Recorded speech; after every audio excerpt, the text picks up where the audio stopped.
All right, today we move on from just a normal linear inequality to systems of linear inequalities. So we'll build on the knowledge we learned these past couple weeks and put it together. So when you're trying to solve systems of inequalities, you do it the same way you did yesterday by graphing each inequality on the same coordinate plane. So remember your dotted or dashed lines and the correct shading. Every point that's in the region of overlap, so where both inequalities intersect, they overlap, that's a solution to the system. All right, let's try with an example. So if I ask you to solve by graphing this system, y is less than negative x plus 3, we can go ahead and and negative 2x plus 4y is greater than or equal to 0. We can start ahead by just graphing each inequality separately. So I'm going to go ahead and do y is less than negative x plus 3. I will start that by my y-intercepts at positive 3. My slope's negative 1, so I'm going to go down 1 each time. And because it's just a less than, it will be a dotted or dashed line. Okay, so not a solid line. This points on that line won't work. It's less than negative x plus 3, and it's in y. Y is alone. So the shortcut is that just means you're going to shade below the line. But if you want to try a point like 0, 0, 0 is less than negative 0. Just 0 plus 3. 0 is less than 3. So you can see that 0, 0 works. So I'm going to lightly shade this area below the line. Okay, then I'm going to do negative 2x plus 4y is greater than or equal to 0. Okay, that's nice because it's in standard form, so I could just find the x and y intercept, but if I did that, you're going to notice that x-intercept when y is 0, and the y-intercept is always also 0. So that's not very helpful for graphing a line, just because it only gives me 1 point. So I'm going to change this into slope-intercept form. So I've got 4y is greater than or equal to 2x. When I divide by 4 to both sides, I get y is greater than or equal to 1/2 x. Okay, so that's the y-intercept is at 0, and I'm going to go up 1 over 2, up 1 over 2. And this time, it does look like I will have a solid line because it's greater than or equal to. And again, so shortcut for this, y is greater than or equal to that 1/2 x. I will shade above the line. You could always test a point up there and make sure that it's really true. Okay, so I'm going to lightly shade that. So what we've said with a system of inequalities is every point that's in the region of overlap is a solution to the system. So you can see where blue and red are both shaded. That should be a solution to the system. So it should make both inequalities true. So I like to darkly shade that, and since red and blue make purple, I'll go ahead and shade that with a kind of purplish color. So this region over here, this makes both inequalities true. That's the only part that's actually a solution to the entire system. Okay, so if I try a point over in that region and I test it, I hope it makes both inequalities true. So I'm going to use this one right here. So that point is negative 5, 5. So we'll try that. It says y is less than negative x plus 3. So 5 is less than negative 5 plus 3. So 5 is less than 5 plus 3, which is 8. That's true. If I tried in the second inequality, negative 2 times x, which is negative 5, plus 4 times y, which is positive 5, is greater than or equal to 0. Then that's going to be 10 plus 20, which is 30, which is greater than or equal to 0. So it checks out for both inequalities. If you try a point in any other region, you should see that it makes one or both of them false. Okay? Sometimes you're given a picture and you need to write a system of inequalities. Okay, so this I think is kind of tricky. So they used kind of the same color scheme I did, blue, red, and then this purple. Unfortunately, it's lighter, so I think it gets confusing, but that is the solution, this purple area right here. So if you're writing a system of inequalities, you need to kind of look at each part separately. So first I'm going to look at that horizontal line. Okay, and that looks like it's the inequality y is less than 4. It's a dotted line or a dashed line, so it's a not or equal to, it's just less than, and you can see it shaded below the line. Okay, so that's why it's the y is less than 4. If I look for this red right here, I need to come up with an inequality for that. And it looks like my y-intercept is 2, and my slope is -1/2. It's going down 1/2 every time. So it looks like I have y, and I have -1/2 x plus 2. And again, the red, you can see it's shaded below the line, so it is also a less than. Okay, so when you're trying to write a system of inequalities for a graph, look at each part that's shaded separately, and then just write them both together for your inequality. Okay, let's look at some word problems. Here it is. You need to make a fence for a dog run. The length of the run can be no more than 60 feet, and you have 136 feet of fencing that you can use. What are the possible dimensions of your dog run? So a dog run, you're going to make a fence of it, so it's going to look like a rectangle. And here's our length, here's our width. Okay, and I know that my length can be no more than 60 feet, so I'm going to write that my length is no more than 60 feet, so it's less than or equal to 60. And I know I have 136 feet of fencing. That's going to deal with my perimeter. So I know that 2 times the length plus 2 times the width can be no more, so less than or equal to 136 feet. And I want to know what the possible dimensions of the dog run are.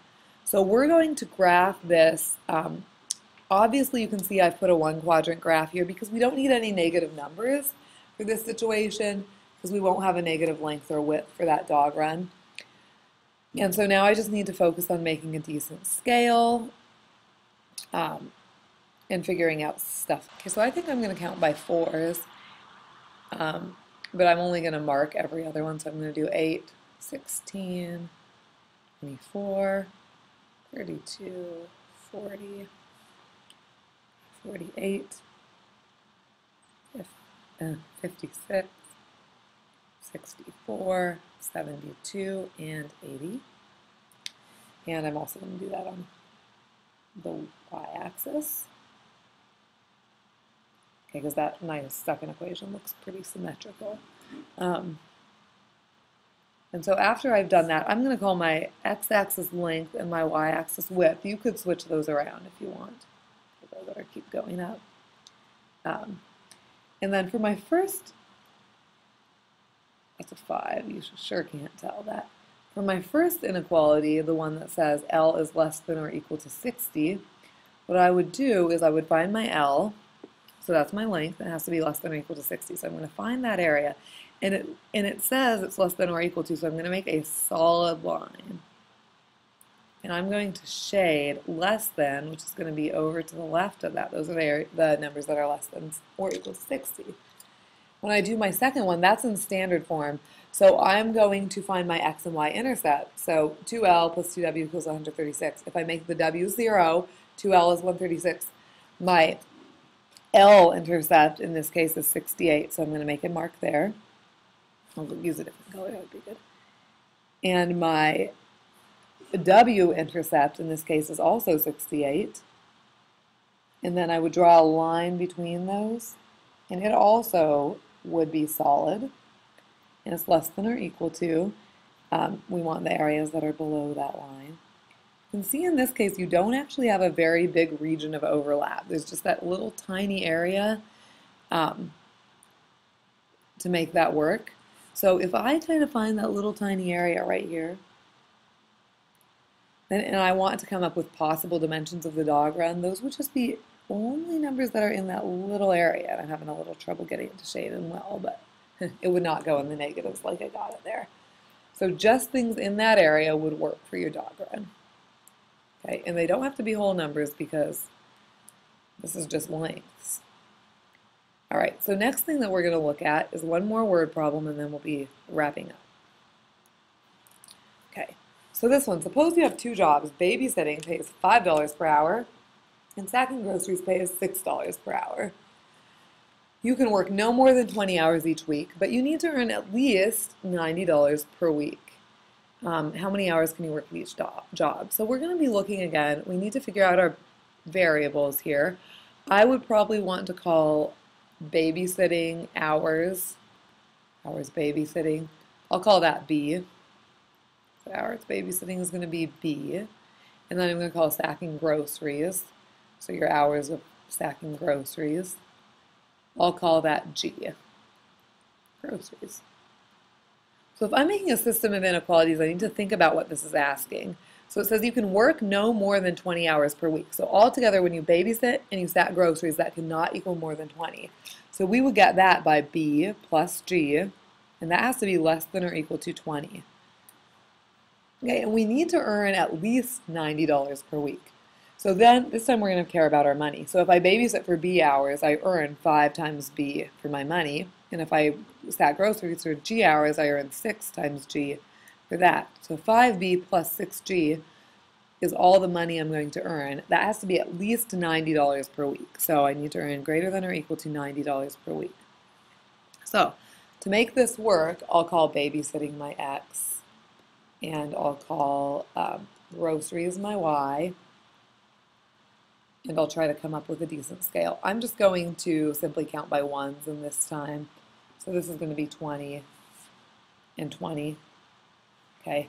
And then it's just going by one, so I'm not going to mark it. So my B plus G is less than or equal to 20. These are both in standard form, so definitely worth, I'm just doing X and Y intercepts. So my B intercept, my babysitting intercept would be 20, and my G, my grocery intercept, would also be 20. Could be less than or equal to, so that's going to be a solid line. And it's less than or equal to, so I would shade underneath. Okay? And then 5B plus 6G is greater than or equal to 90. So this time I'm going to have to do some division. So if I do 90 divided by 5, it looks like my B, my babysitting intercept, is at 18. And my groceries intercept, if I do 90 divided by 6, we're going to get 15. So here it is. Okay, and this time I'm going to shade it. I'm going to draw my line again. They're not quite perpendicular, or not quite parallel, which is fine. And this time I need to earn more than or equal to $90, so I'll be shading above. Okay, and then I'm looking for the overlap, which in this case is the region that's just right in between those two lines. So I'm going to shade right in between them more heavily. In that area, oops, let's turn to something else. That area is my solution to the system. So right in here is my region of overlap. That's the solution to the entire system. Okay, so there we go. This is what I want you to tell me. This would be worth a chip if you tell me this tomorrow. Okay. Why do you think we tend to model solutions to systems of inequalities with a graph rather than listing the solutions? Hint, we talked about this on the last lesson, but if you think you know it, come tell me at the beginning of class.